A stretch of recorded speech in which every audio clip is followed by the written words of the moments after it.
আসসালামু আলাইকুম, welcome to Salma's kitchen. আজকে আমি বানাবো বাংলাদেশের খুবই জনপ্রিয় একটা স্ন্যাক্স, ডালপুরি। আমাদের দেশের অলিতে গলিতে যে কোনো বিকালের নাস্তার দোকানেই এটা পাওয়া যায়। অনেকেরই খুবই পছন্দের একটি খাবার এটি। ডালপুরি তৈরি করতে প্রথমে আমাকে ডালটা সেদ্ধ করে নিতে হবে। এর জন্য এখানে আমি নিয়েছি আধা কাপ পরিমাণ মসুরের ডাল। ডালটাকে আমি প্রথমে একটা মিক্সিং বোলে নিয়ে ভালো করে ধুয়ে নিব। পর্যাপ্ত পানি দিয়ে 4 থেকে 5 বার পানি পাল্টিয়ে পানিটা একদম স্বচ্ছ হয়ে যাওয়া পর্যন্ত ধুয়ে নিব।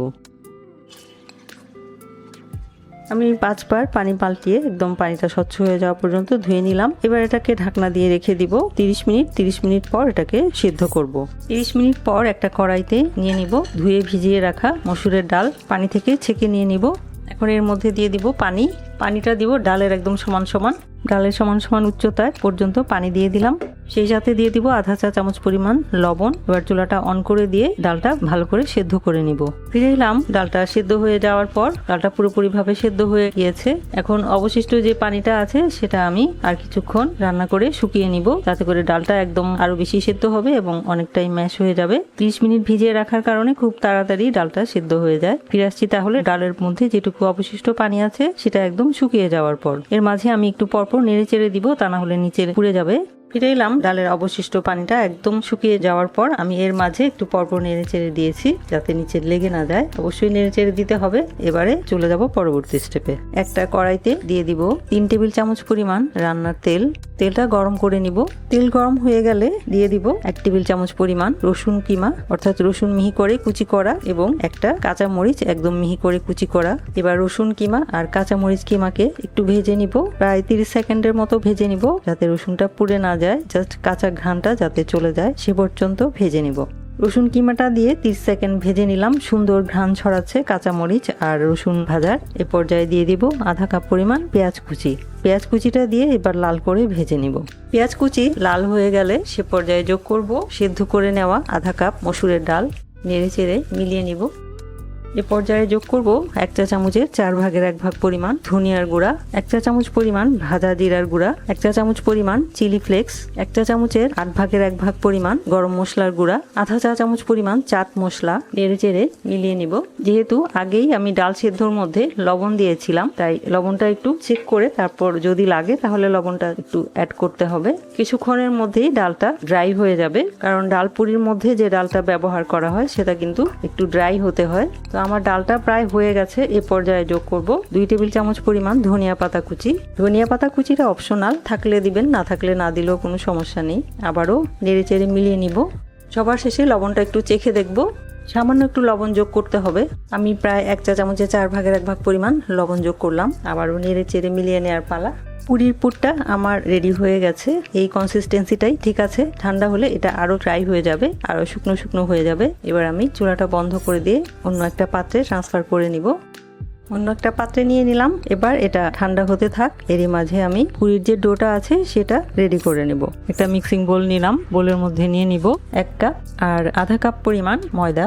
1 কাপ আর আধা কাপ পরিমাণ ময়দার জন্য আরো যা যা লাগবে নিয়ে নিচ্ছি 1 চা চামচ এবং আধা চা চামচ পরিমাণ চিনি এবং 1.25 চা চামচ পরিমাণ লবণ। এবারে লবণ, চিনি আর ময়দা একসাথে মিলিয়ে নিব।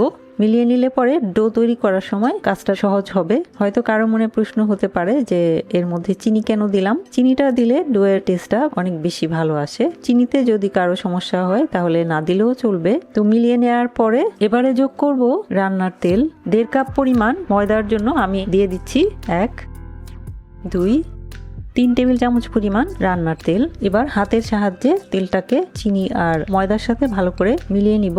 এই প্রসেসটা খুব ইম্পর্টেন্ট, তাহলে পুরি তৈরি করার সময় পুরির উপরটা বেশ ক্রিস্পি হবে এবং সুন্দর ফুলবে। তো তার জন্য এই প্রসেসটা করাটা খুবই জরুরি। এইভাবে সমস্ত ময়দার সাথে তেলটাকে মিলিয়ে নিতে হবে। এই কাজটা আসলে হাতের সাহায্যেই করতে হয়।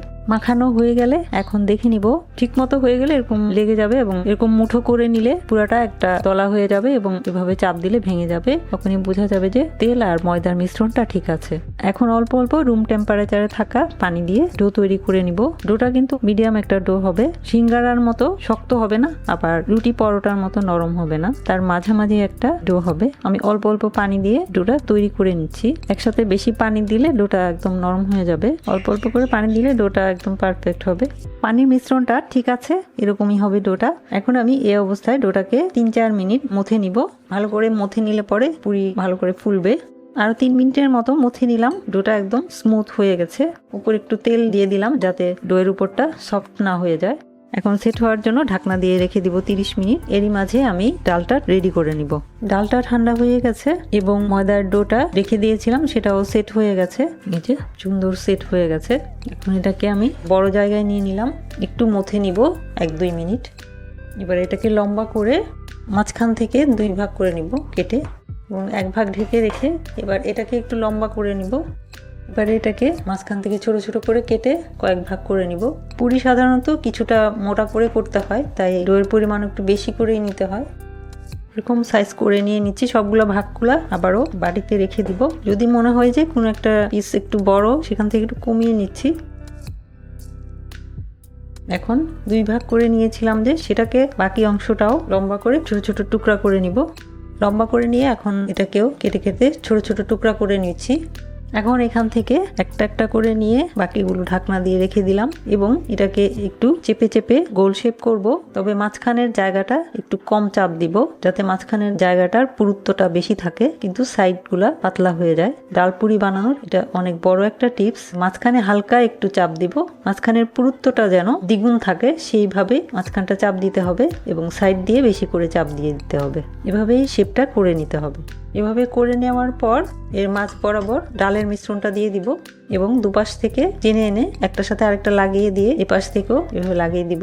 মোট কথা মুখটা বন্ধ করে দিতে হবে, এভাবে বন্ধ করে দিব এবং এপাশ থেকে হালকা হাতে চাপ দিয়ে জাস্ট একটা গোল শেপ করে নিব। একইভাবে বাকিগুলাও আমি করে নিচ্ছি, তবে আরেকটা আমি দেখিয়ে দিচ্ছি। প্রথমে এটাকে একটু গোল করে নিব, এরপর সাইড দিয়ে চাপ দিতে দিতে এটাকে গোল শেপ করব।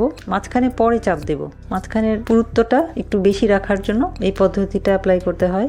যখন সাইড দিয়ে মোটামুটি পাতলা হয়ে যাবে তখন মাঝখানে হালকা হাতে একটু চাপ দিতে হবে, তাহলে মাঝখানের পুরুত্বটা বজায় থাকবে। যাতে করে যখন পুরিটা বেলা হবে তখন ডালের যে মিশ্রণটা আমি এর মধ্যে ঢোকাবো সেটা আর সহজে বের হবে না। এভাবে সাইড দিয়ে চেপে চেপে আমি গোল করে নিলাম এবং সবার শেষে একটু একটু করে মাঝখানটা চেপে দিলাম। এখন একইভাবে ডালের মিশ্রণটা মাঝখান বরাবর দিয়ে দিলাম, দিয়ে একটু চেপে চুপে দিব যাতে এটা জায়গা কম নেয়। এখন দুপাশ থেকে টেনে নিয়ে এসে একটার সাথে আরেকটা লাগিয়ে দিব। একইভাবে এপাশ থেকেও টেনে নিয়ে আসবো এবং চারপাশ থেকে টেনে এনে জাস্ট মাঝখানে এভাবে আটকিয়ে দিব। এরপর পেছন দিক থেকে জাস্ট একটু হাত দিয়ে চেপে দিয়ে গোল শেপ করে নিব, যাতে করে বেলার সময় একদম সুন্দর রাউন্ড গোল শেপ হয়ে যায়। ব্যাস এইভাবেই আমি বাকি সবগুলাই তৈরি করে নিব। দেখে নিশ্চয়ই বুঝে গেছেন আপনারা কিভাবে তৈরি করতে হবে। একটু দূরত্বে রেখে রেখে তারপর আমি বাকিগুলাও তৈরি করে নিচ্ছি। সবগুলোর ভিতরেই ডালের পুর ঢুকানো হয়ে গেল। এখন এগুলোকে বেলে নেওয়ার পালা। প্রথমে একটা নিলাম, নিয়ে এখন যে পাশটা আমি ভাঁজ করে নিয়েছি সেটা নিচের দিকে দিয়ে এভাবে হালকা হাতে বেলে নিব। এরকম পুর করে বানিয়ে নিব। এভাবে এক এক করে সবগুলা তৈরি করে নিব। এক পাশ হয়ে গেলে আবার একটু উল্টিয়ে অপর পাশটাও একটু বেলে নিব। বেলে নেওয়া খুবই সহজ। সবগুলো পুরি বেলে নিলাম, এখন ভেজে নেওয়ার পালা। তেলটা বেশি গরম করা যাবে না, মোটামুটি মাঝারি গরম হলে পরে যে পাশটা প্লেন সে অংশটা উপরে দিয়ে, যে পাশটা আমি ভাঁজ করেছি সে পাশটা নিচে দিয়ে তৈরি করা পুরিগুলো দিয়ে দিব। দিয়ে কিছুক্ষণ অপেক্ষা করব। যখন উপরে উঠে আসবে তখন পুরির উপরে তেল এভাবে উঠে উঠে দিব, তাতে করে পুরিটা খুব সুন্দরভাবে ফুলে উঠবে। যতক্ষণ পর্যন্ত না একদম সুন্দর ফুলে উঠছে ততক্ষণ পর্যন্ত তেল দিতে থাকতে হবে। তেল দিতে দিতে এটা খুব সুন্দর ফুলে যাবে। যে সুন্দর ফুলে গেছে, এবার এটাকে উল্টিয়ে দিব। ভাজা হয়ে গেছে, এবার তুলে নিব। একইভাবে বাকিগুলাও আমি ভেজে নিব। যখন উপরে উঠে আসবে তখন পুরির উপরে এভাবে করে তেলটা তুলে তুলে দিব, তাহলে পুরিটা খুব সুন্দর ফুলে যাবে। এক পাশ হয়ে গেলে উল্টিয়ে দিব। ভাজা হয়ে গেছে, এবার তুলে নিব। এভাবেই খুব সহজেই তৈরি করে নেওয়া যায় ডাল পুরি, যেটা আমাদের সবারই খুব পছন্দের। তো আশা করছি ডাল পুরির এই রেসিপিটা আপনারা তৈরি করে খাবেন, আশা করছি ভালো লাগবে। এভাবে তৈরি করলে খুবই মজা হয়, দোকানের চাইতেও অনেক বেশি মজা হয়। তো আশা করছি রেসিপিটা ট্রাই করে দেখবেন এবং আশা করছি যারা ডাল পুরি খেতে ভালোবাসেন তাদের কাছে অনেক বেশি ভালো লাগবে। ভিডিওটি দেখার জন্য এবং এতক্ষণ সাথে থাকার জন্য অসংখ্য ধন্যবাদ। সবাই খুব ভালো থাকবেন, আমার আর আমার পরিবারের জন্য দোয়া করবেন। আল্লাহ হাফেজ।